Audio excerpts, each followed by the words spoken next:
A wolf's life is far from easy, as WolfQuest makes clear. The Yellowstone ecosystem is home to a variety of animals, many of whom can pose a serious threat to a wolf's survival, not to mention the possibility of clashes with rival packs. Conflicts can be extremely dangerous, but are also virtually inevitable. At some point, you'll likely end up having to fight. In this video, we'll be discussing tactics to both avoid fights whenever possible and fight successfully whenever a clash is impossible to avoid.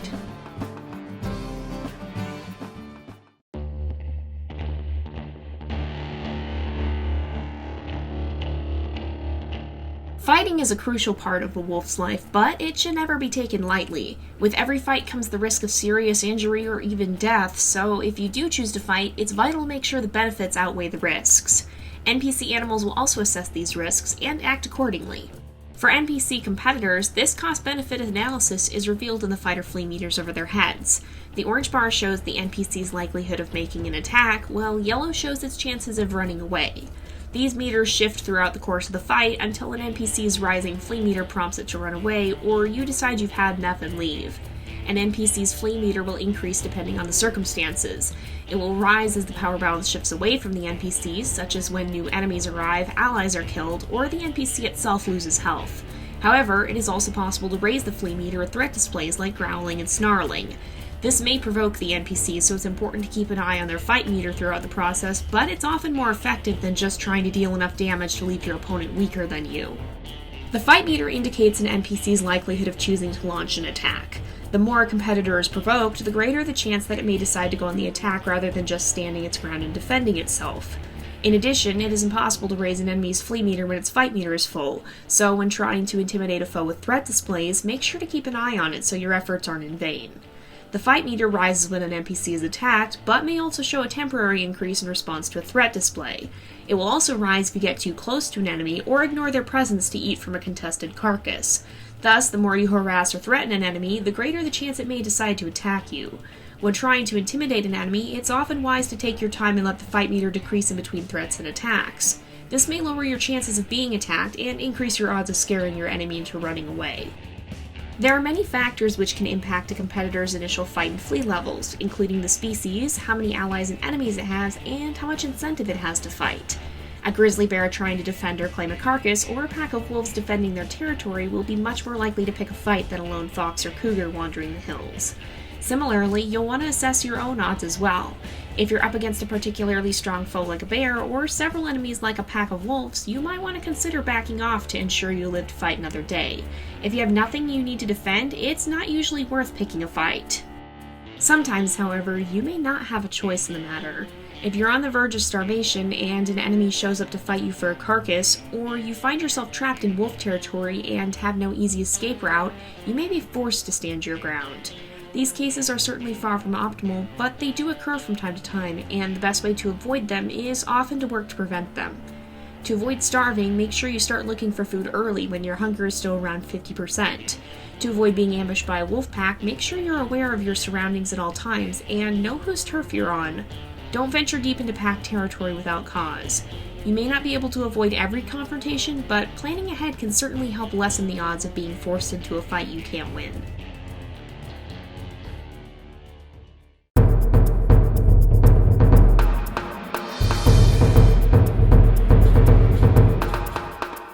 No matter how good you get at avoiding confrontation, there will always be times when you have to fight, and when you do, it's important to be able to do so effectively. In every fight, you'll want to deal as much damage as possible while taking the lowest amount you can. The best way to accomplish this is to make sure that you are the one doing the attacking. Generally, damage taken as a result of biting an enemy will be lower than damage taken when they attack you directly, so if you can avoid your enemy's attacks while hitting with your own, then you have the best chance of wearing them down more quickly than they damage you. However, keep in mind that some enemies, such as bears, may have both higher health and damage than you. In most cases, intimidation remains your best option. Fighting is dangerous and should remain a last resort. The best way to both attack and evade efficiently is usually to use the targeting arrow to lock onto your target. This will enable you to circle it more easily, and circling is often a good tactic both for dodging attacks and finding an opening to rush in and make an attack of your own. Most competitors will give up rather quickly when chasing you to make an attack. Constant circling may cause them to lose interest more quickly, and when they break off from their attempted attack, you may find you have a good chance to charge in for a bite of your own. As with hunting, bite holding is usually your best way to continue dealing damage, but if there are multiple competitors nearby, make sure to watch in case one of the others runs in to attack. You want to make sure you let go in time to avoid them. Also, keep an eye on the damage you're taking. Just as with hunting, adjusting your grip can allow you to take less damage while dealing more, so if you notice you're taking a lot of damage, you might want to let go and bite again. This does use stamina, however, so make sure to account for that. Different enemies may have different fighting styles, and some may even have unique attacks and abilities that are important to keep in mind when considering conflict with them. So now that we've covered the basics of fighting, let's talk about the individual competitors you may face.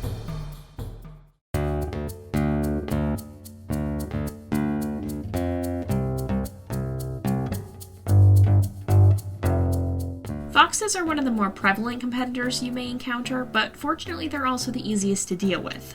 A fox stands little chance in a fight against a wolf, so often the mere presence of a wolf is enough to frighten them away.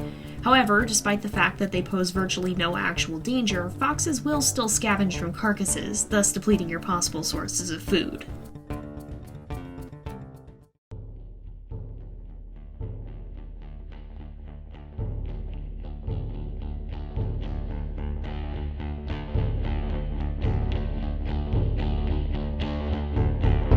Coyotes are another common competitor you may encounter, and unlike foxes, coyotes can be stubborn and may decide to fight back if they think they stand a chance.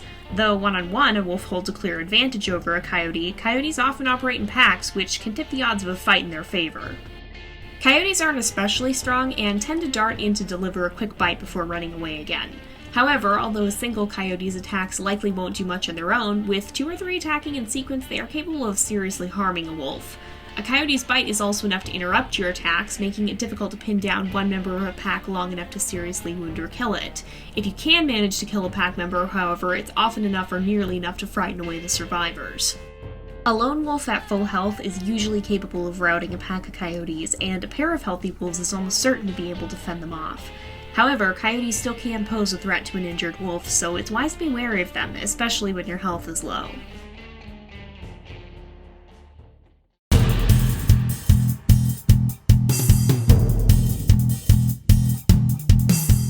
Cougars are a solitary and elusive foe, but can tend to be a bit flighty. They are usually easier to scare off than other predators, like bears or a group of wolves. However, when they do choose to stand their ground, they pose a serious threat. Though not as powerful as bears, they can still deal much damage should they manage to hit you, and have a powerful charge attack capable of doing even more damage than normal. A cougar can pose a challenge to even a pair of wolves, so it's rarely wise to try and take one on alone. If you must fight one, rely heavily on intimidation, as you'll likely take a lot of damage while trying to bring its health down.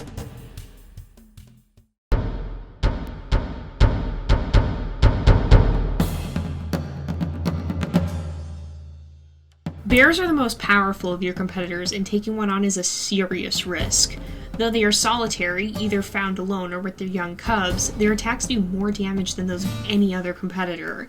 In addition to a claw attack if you get too close, bears, like cougars, also have an extremely dangerous charge attack, which on higher difficulties can take away more than half your health with a single hit. They are also much faster than they look, so if you do decide to challenge one, make sure you're uninjured and ready to run. The best way to deal with a bear is to use your threat displays and run away if it decides to go on the offensive. Trying to injure it is unlikely to work, as you'll likely take a significant amount of damage from the struggle. There are 3 kinds of grizzly bear that you might encounter in the game.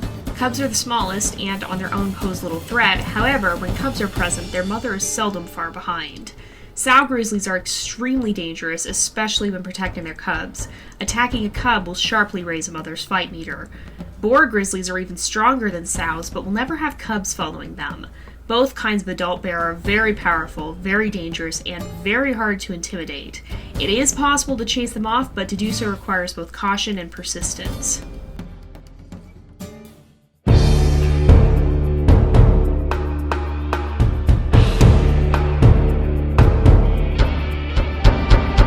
Stranger wolves wolves are one of your more prevalent enemies and perhaps the most variable. Unlike encounters with other competitors, which on Amethyst Mountain center almost exclusively on food, there are multiple reasons that a wolf pack might attack you. Though they may still quarrel with you over food, wolves from an established pack may also attack you if they catch you wandering in their territory. This is a far more dangerous situation as wolf territories can be quite large, and if you happen to find yourself lost deep within one, you may have quite a ways to run to escape them. Stranger wolves are also especially dangerous because they seldom roam alone. Although you may happen across a wolf on its own, you're more likely to run into groups of 2 or 3. A larger group of stranger wolves can be as dangerous as a bear, if not even more so, because with more than one enemy involved, you run a high risk of being attacked from behind while you attempt to target one. If you find yourself faced by more than one wolf, it's usually best to run away rather than trying to stand your ground. In addition to their aggressive control of certain areas of the map and tendency to roam in groups, stranger wolves are also capable of performing a bite hold.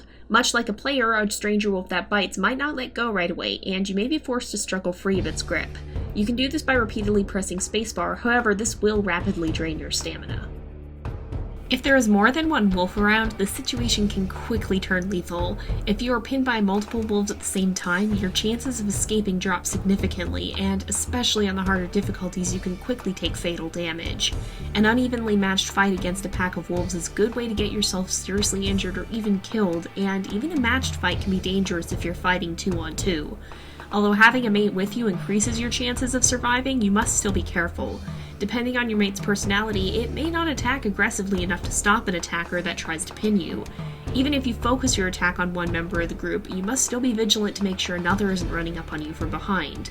Likewise, although taking on 3 wolves may feel more possible with a mate by your side, it is seldom a good idea to try unless you're truly desperate.